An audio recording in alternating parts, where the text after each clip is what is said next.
Thirikari ni eranĩire ndĩgũtigithĩria gũtabania mogaruruku maria marathie na mbere sekta-inĩ ya mahinya, kuona ĩno noyo njĩra ya kũgacĩrithia motungata kũrĩ Akenya.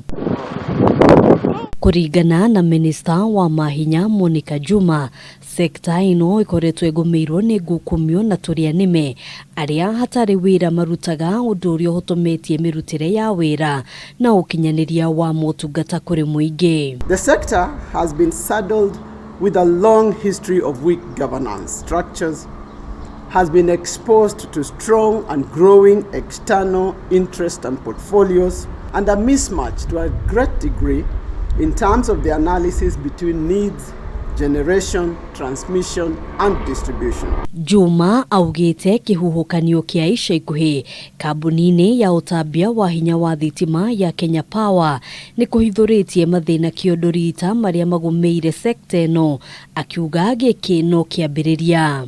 The energy sector is at a tipping point, and the only choice we have is to turn it around.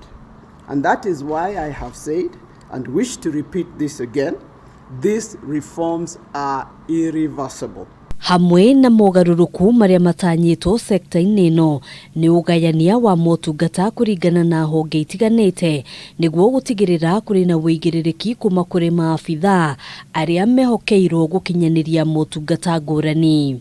There has been a sense of impunity to a certain degree where there is no supervision, there is no follow through, and this is part of the reason why we are seeing a degree of laxity that must be tamed. Hamwe noguo thirikari nĩ eranĩire gũthiĩ na mbere kũnyihia thogora wa thitima ta ũrĩa mũtongoria wa bũrũri Uhuru Kenyatta eranĩire mwaka mũhĩtũku. You will continue to see through further reductions and service improvements as well in a sector that is decisively moving into the future as one for the benefit of all Kenyans. Maya mokite rĩrĩ maabithaa kenda a kambuni ya utambia wa hinya wa thitima ya Kenya Power mathiĩte na mbere kũhingĩrwo thutha wa gũikio ngono kiumia gĩkĩ, magĩkũĩrwo kũnyitanĩra njama-inĩ ya kũgũithia mĩtambo ya thitima ĩrĩa yacũngĩrĩirie nduma nene kiumia kĩhĩtũku.